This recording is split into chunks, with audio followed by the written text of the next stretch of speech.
और बात कर रहे हैं यीशु मसीह जी उठा, आज अपने साथ में है। अंजलि जी, ये बात कुछ बोलना चाहते हैं आप ये पॉइंट पर?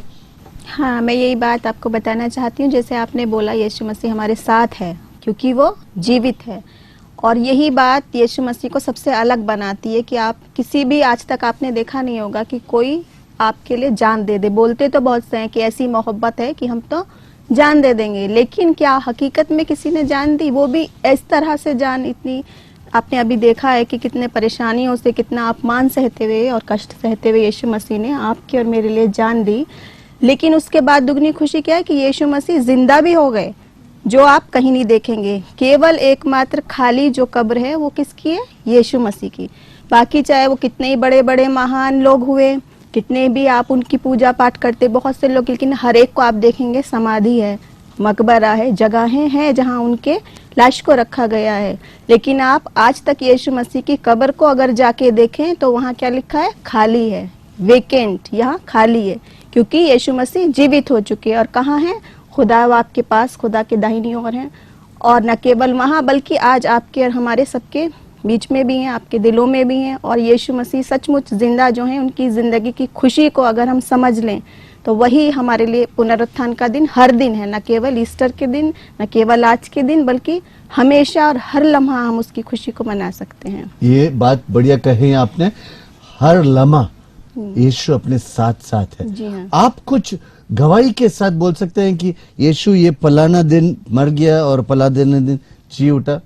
हाँ, इसके बहुत सारे हमारे पास ऐसे प्रूफ हैं। जैसे बहुत सारे लोग जो शक करते हैं वो अपने पूरे लंबी लिस्ट बना के लेके आते हैं कि कैसे कह सकते हो आप यीशु मसीह जिंदा हो गया? क्या प्रूफ है आपके पास? कहीं कोई मर के जीवित होता है? इसमें कोई लॉजिक है? कभी किसी को देखा है आपने कि कोई मर के जिंदा हो जाए?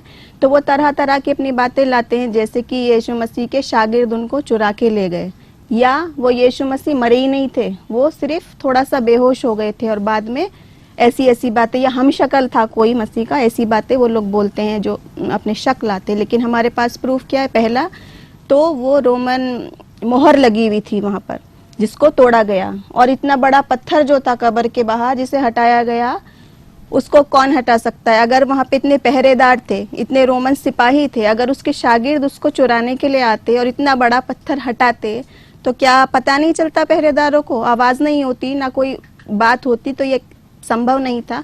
और उसके बाद यीशु मसीह को सबने, 500 से भी ज्यादा लोगों ने अपनी आंखों से देखा, जिसको कहते हैं के बाद, जी उठने के बाद, चश्मदीद गवाह जिसको आप कहते हैं, जो गवाही आज कोर्ट में भी मानी जाती है, सबसे बड़ी गवाही, कि आपके आंखों से देखी हुई साक्षी।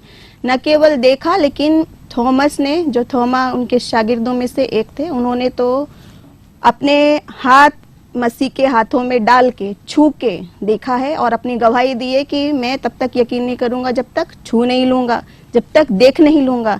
इतना उनको सबूत चाहिए था। लेकिन मसीह को उन्होंने न केवल देखा बल्कि छू के देखा और छेदों में उंगली आर पर डाल के देखा। इतनी बड़ी गवाही उनकी है।